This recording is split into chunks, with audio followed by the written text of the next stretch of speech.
This is Nightly Business Report with Tyler Matheson and Sue Herrera. No. Okay. So you haven't resigned. You haven't returned a single nickel of your personal earnings. You haven't fired a single senior executive. Instead, evidently, your definition of accountable is to push the blame to your low-level employees who don't have the money for a fancy PR firm to defend themselves. It's gutless leadership.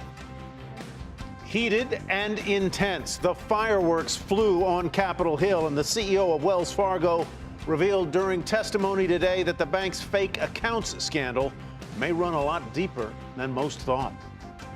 The great rate debate. Federal Reserve begins its two-day meeting, but most are not holding their breath for a rate hike tomorrow. The road ahead includes self-driving cars, and the government is out with new guidelines to pave the way and ensure safety.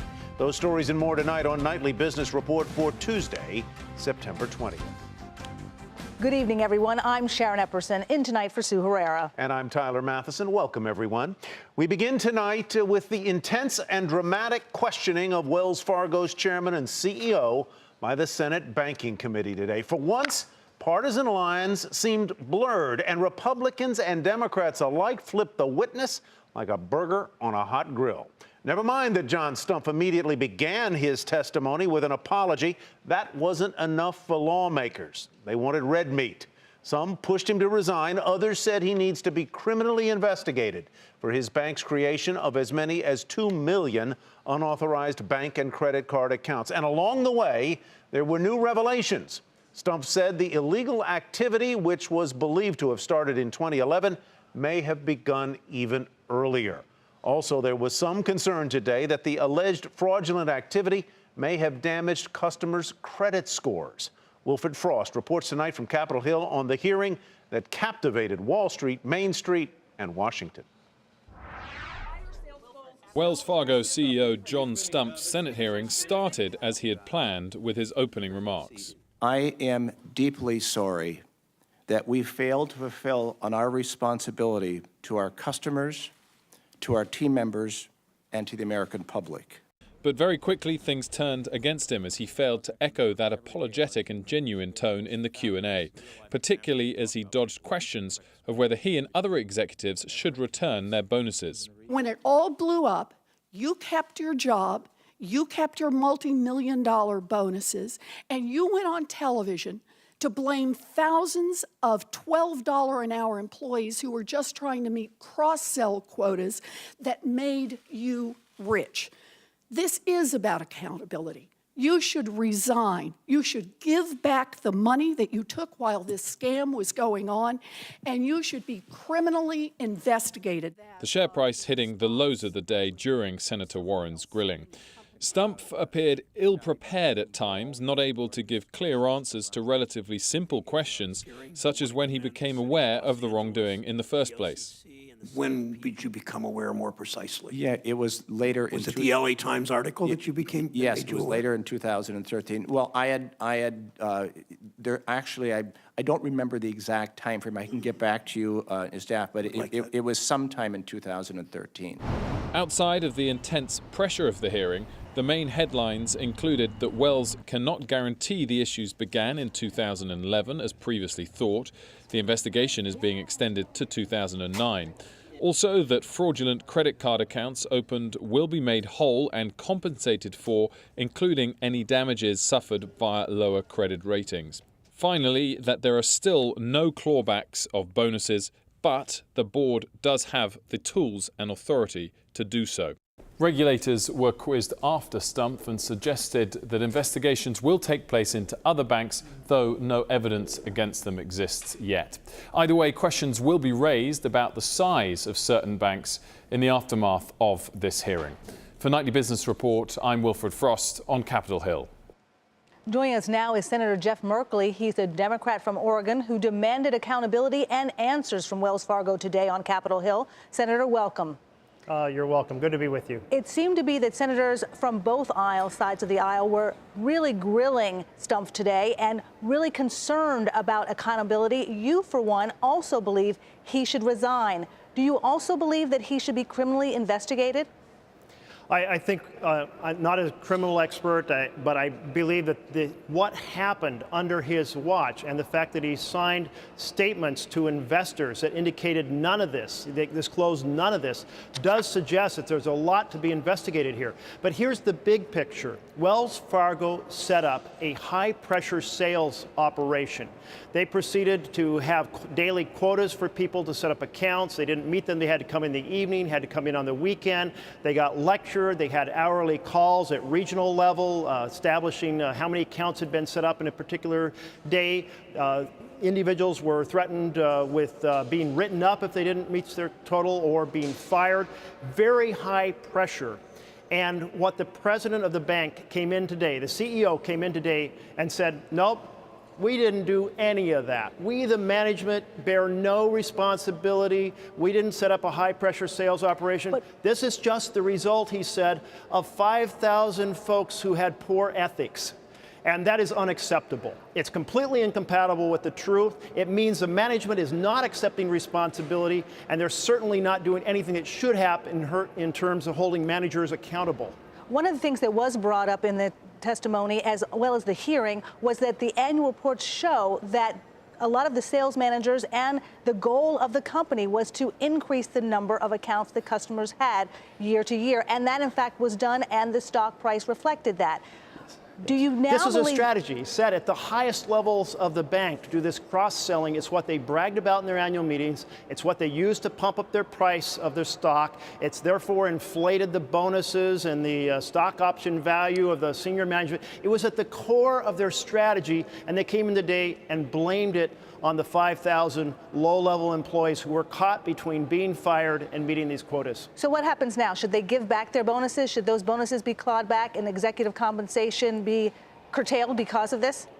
Those who were in the line of management for this operation should absolutely have their bonuses clawed back to the full extent they're allowed to. Now, I was told by a high member of Wells Fargo a couple days ago that they can only claw back 1/3 of the most, or 2/3 of the most recent bonus last year's and 2/3 of the previous year, that they otherwise are vested, if you will. But to whatever extent they can say this was unacceptable, they need to do so. And the fact is, the CEO has been at the highest levels of the bank since 2005, from before this crisis till now. He couldn't not have known about the strategy for cross-marketing when it was the major thing that he promoted to investors through all these years and that he was so proud of. Mr. Stumpf obviously said there's a board process at work here. We shall see. He is, of course, a member of that board. I wonder if you think he should recuse himself from whatever that process is, number one. But let me get to a second question, which is a slightly off-center here, and that is the role of federal regulators in uncovering or really not uncovering this fraud. I'll grant you, finding fraud by somebody who is determined to hide it is hard. But it was not federal regulators at the Office of the Comptroller of the Currency or the Consumer Financial Protection Bureau that uncovered these sales practices in the first place. It was a Los Angeles Times reporter and then the city attorney in Los Angeles. Are you concerned about the feds being behind the game? Well, I certainly applaud what Los Angeles did to jump onto this. By the way, there was a court case from a woman who in 2008 brought this type of activity to the attention of her supervisors, who was hounded for doing so. And so this activity not only goes back to 2009, it goes back earlier than that. But I feel the Consumer Financial Protection Bureau and the OCC did great work on this after they had it brought to their attention. And the Consumer Financial Protection Bureau now has a line in which people can call and express dissatisfaction, in which they get a pretty regular rhythm of what's going wrong. And my understanding is they are going to now be looking at other banks that use similar tactics and may have had similar results. I know I myself applied for an account and didn't want overdraft protection, and then it was slammed onto my account. My daughter, we set up an account, and it was supposed to be a free student account. We went home, got the paperwork a couple days later. They were charging us for a normal account. And now I think about that and think, yeah, I bet that poor... Very important point, because consumers also need to be vigilant in checking their accounts. Thank you so much, Senator Jeff Merkley. You're welcome. Great to be with you. And tomorrow, another big hearing on the Hill. The CEO of Mylan scheduled to testify on the rising price of those EpiPens. Ahead of that hearing, West Virginia said it's looking into whether Mylan violated antitrust laws or defrauded the state's Medicaid program. The state attorney general wants the drug maker to turn over documents related to its EpiPen treatment and confirmed that he issued a subpoena back in August. As it so happens, the father of Mylan's CEO is Senator Joe Manchin from that same state of West Virginia. And separately, the Senate Finance Committee has asked the Department of Health and Human Services to investigate Medicaid rebates for those EpiPens. USA Today reports that the mother of Mylan's CEO used her position with an education group to increase EpiPen sales nationwide. Gail Manchin took over the National Association of State Boards in Education in 2012. While she was there, she led the effort to get states to require schools to purchase that device that fights allergic reactions. And as we reported last month, a 2013 law was passed which provides incentives for schools to stock emergency supplies of epinephrine. The Securities and Exchange Commission is reportedly investigating how ExxonMobil valued its assets as the price of oil plunged. The Wall Street Journal reports that the regulator has asked the energy company and its auditor for information. It did so last week. And last week, we told you that the New York Attorney General was reportedly investigating the company over the same issue. On Wall Street, stocks were slightly higher today. Investors appear to be awaiting the outcome of the Fed's two-day meeting. More on that story in just a moment. The Dow Jones Industrial Average added 9 points to close at 18,129. The Nasdaq gained 6, and the S&P 500 was up fractionally. Housing, vital to the American economy, of course, saw construction stumble last month. According to the Commerce Department, housing starts missed forecasts, falling nearly 6%. Permits, considered a key gauge of future construction, they were flat. Most of the weakness was in the southern part of the country, which is the biggest region for building. Despite the weak report, the housing sector does remain healthy overall, supported by low mortgage rates and a healthy job market. As we just mentioned, Federal Reserve policymakers began their two-day meeting today with a decision on interest rates due tomorrow. And although the well-known bond fund manager Bill Gross says the probability of a rate hike tomorrow is better than the market expects, most on Wall Street disagree. Steve Leisman has the results of a new CNBC Fed survey. Markets going into tomorrow's meeting and the rest of the year with pretty good certainty about how things shake out from the Federal Reserve. 90% of our 41 respondents say the Fed will not hike rates tomorrow. That's up from 80% in the August survey. You can see in August, 21%, a fifth, were flirting with the idea maybe the Fed would hike at the meeting tomorrow. Just 7% say that now. Why does the Fed stay on hold? Take a look here. 31% say it's because of global growth concerns. 22% say it's because the market's not ready for it because they're pricing it out. 11% say the presidential election, and 11% say inconsistent or weak job growth. How about the rest of the year? Pretty good unanimity here, or at least consensus. 88% believing the next rate hike comes in December. That's up from just below 70% in the August survey, and a few others picking a few other months for that next rate hike. We also asked about the Dove Hawk Index, where different people stand. The most dovish Fed Governor, Lael Brainerd, on a scale of 0 to 10, she's just 1.8. The Fed Chair, Janet Yellen, 3.2. All the governors are 3.8. More dovish, you can see here, than the president's at 5.3. There's the average, a touch more hawkish than it was when we last asked in April. And then all the presidents, 5.3. Stan Fischer, the Fed Vice Chair, a big gap between Stan Fischer and the Fed Chair, Janet Yellen. And here's our most hawkish Fed president, Kansas City Fed President Esther George. She is at 8.4. Back to you guys. I think I was a 3.2 in college. FedEx is often considered a barometer of the global economy. Tonight, the package delivery company said strong sales helped lift results. FedEx reported earnings of $2.90 a share. That was 9 cents better than estimates. Revenues up nearly 20% from a year ago, more than $14.5 billion. And they were slightly better than expectations. Investors encouraged by the results, sending shares up initially in extended hours trading. Morgan Brennan has the key takeaway on FedEx's results.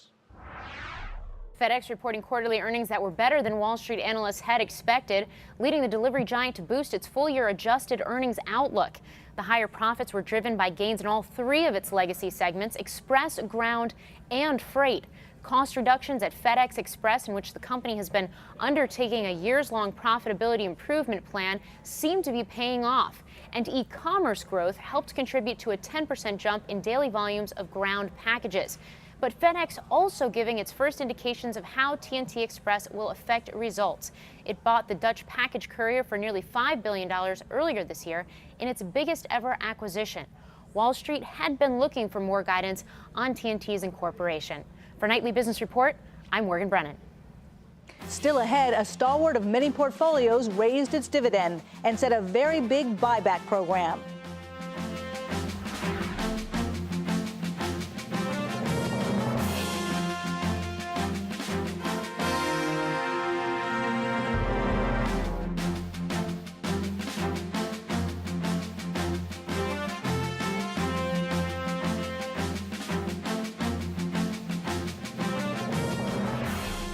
President Obama defended his foreign policy today in his final speech in front of the United Nations General Assembly.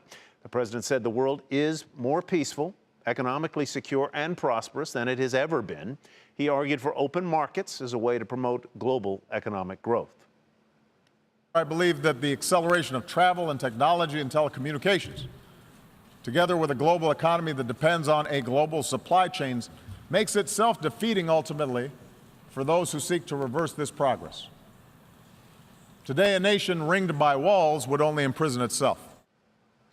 He also called for greater international cooperation to fight ISIS.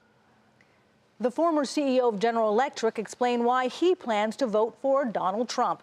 Jack Welch, a longtime Republican supporter, says he likes Trump's plan on tax reform and government regulation. You either take the Republican agenda or you take the Democratic agenda. The Democratic agenda is Obama plus, stated over and over again. The Republican agenda is 15%. The personal rates are dropped to 12, 25, and 33. Hers stay the same plus more. And capital gains at 25% versus 47.5% top rate.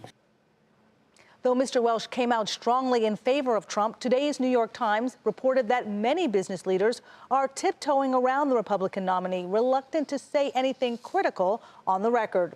Separately, the CNBC Fed survey found that Wall Streeters are less certain that Hillary Clinton will win the White House.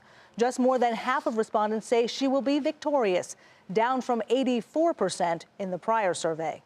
John Harwood joins us now with more on the race for the White House. John, while business expects her to win still, it is no longer a slam dunk. And the conventional wisdom is that she will prevail in the Electoral College, though that is getting very tight as Mr. Trump pulls ahead in Ohio, maybe can flip Iowa, maybe Florida. If he does that, my reading is that he needs one more state, Pennsylvania, Virginia, and he's over the top. Why'd the race tighten? Well, Republicans have come home to him. The biggest thing that we've seen in the last few weeks is that after Hillary Clinton got a big high boost in the polls from her successful convention, from Donald Trump's mistakes, you saw a bunch of independents who usually lean to the Republicans, and some Republicans themselves, moderates, drift over to Hillary Clinton. He has been pulling those people back. That's the dividend of the more disciplined style that he's been showing in recent weeks. His challenge is to try to hold them through the debates, which begin next week and beyond. You have said for months, John, that his deficit was that Republicans, he wasn't getting 90% of his party. Now it appears he is. Right? That is right. He has come up among Republicans. He's not quite at parity in the NBC Survey Monkey poll that came out this morning. She has slightly more Democrats than Republicans. Republicans typically have a higher level of cohesion, which they need because there are fewer Republicans. But no, he's getting within range, and that says that he's got a shot to win this thing. And the closer that popular vote draws, the electoral vote follows. Now, we heard from one of his key supporters, Jack Welch, but what do we know about how business leaders view this presidential election more generally? Well, it's a very unusual situation because Donald Trump comes out of the business world, but he's in no way a conventional business person like a lot of the major business figures in American politics. We have seen some prominent business people like Hank Paulson, the former head of Goldman Sachs, former Bush Treasury Secretary, come out and say Donald Trump presidency is unthinkable, he's not stable. But you also have some others who, as Andrew Sorkin wrote in his column, are hesitant to criticize him and maybe some privately support him. All right, John, thank you very much. John Harwood reporting tonight from Washington. Allergan pays nearly 20 times the value of a small biotech. And that's where we begin tonight's Market Focus. The maker of Botox said it will acquire Tabira Pharmaceuticals for up to $1.7 billion. Tabira was worth around $90 million at yesterday's close. Allergan will add 2 of Tabira's experimental drugs to its portfolio that aim to treat non-alcoholic fatty liver disease. Shares of Allergan fell nearly 3% to $238.67. But look at Tabira, up more than 700% to $38.91. It was a $3 stock. Sinclair Broadcast Group said it would miss quarterly revenue estimates as lower presidential campaign ad spending is expected to hurt results. This news is in sharp contrast to the broadcaster's August remarks when it said this would be a record year for political ad spending. Sinclair down more than 9% to $25.99. HNI lowered its quarterly sales and profit guidance as the office furniture maker expects demand for products to fall more than expected. The company also cut its full-year forecast, citing impact from the economic uncertainty. HNI shares hit hard, falling 24% to $40.97. Lennar saw its profit and revenue rise because of an increase in sales of higher-priced homes. Those results came in ahead of Wall Street estimates. The company also said total orders were up, but growth was at its slowest pace in more than a year because of inconsistent demand in the Houston market. Lennar off 3.5% on the day at $43.50. Meantime, KB Homes reported higher than expected earnings. Sales also rose, but those results came in a little shy of estimates. Shares initially rose following the after-the-bell results, offsetting the 2% drop during the regular session. The stock closed the day at $14.94. And Microsoft raised its quarterly dividend 8% to 39 cents a share. The tech giant also said it would launch a $40 billion share buyback program. Shares of Microsoft initially up following the news after hours, but they did end down a fraction on the day to close at 56.81. Another big development on the West Coast, the Big Sur wildfire is now the costliest in U.S. history. According to the U.S. Forest Service, more than $200 million has been spent on firefighting since the fire broke out at the end of July. Officials say the cost is rising about $2 million a day. The remote location makes the fire harder and costlier to fight. Coming up, an unprecedented move. The government makes its first attempt to regulate an emerging technology.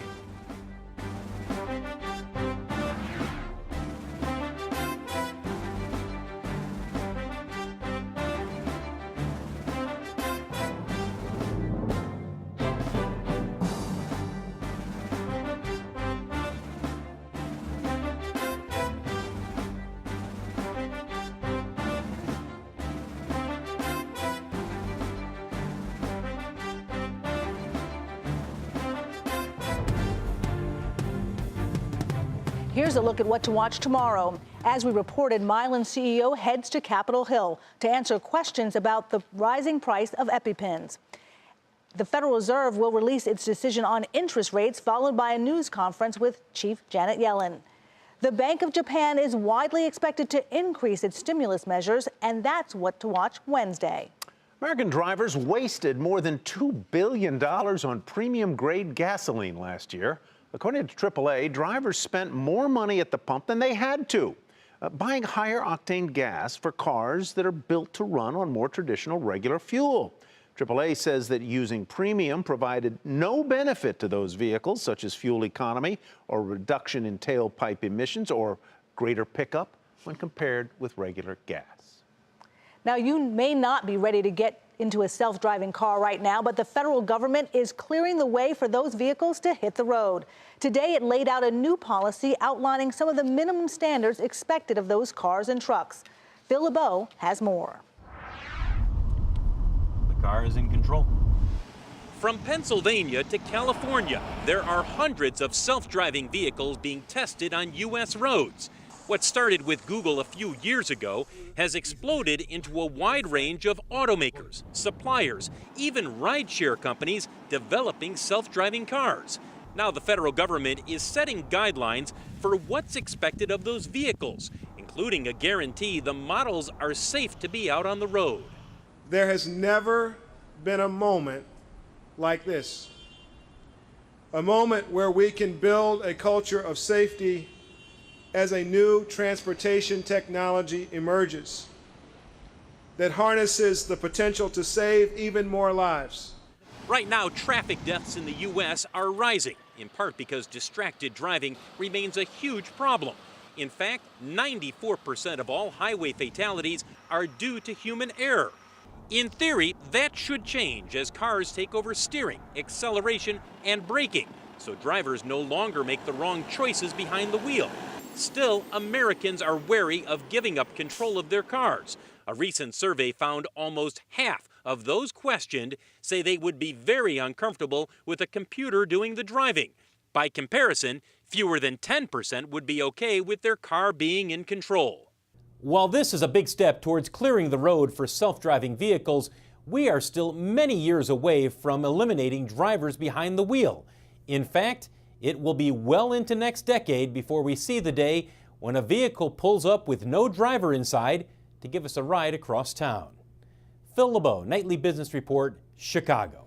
I don't know if I'm ready for that, but to read more about the new guidelines for self-driving cars, head to our website, NBR.com. And that's Nightly Business Report for tonight. I'm Sharon Epperson. Thanks so much for watching. And thanks from me as well. I'm Tyler Mathisen. Have a great evening, everybody, and we'll see you back here tomorrow night.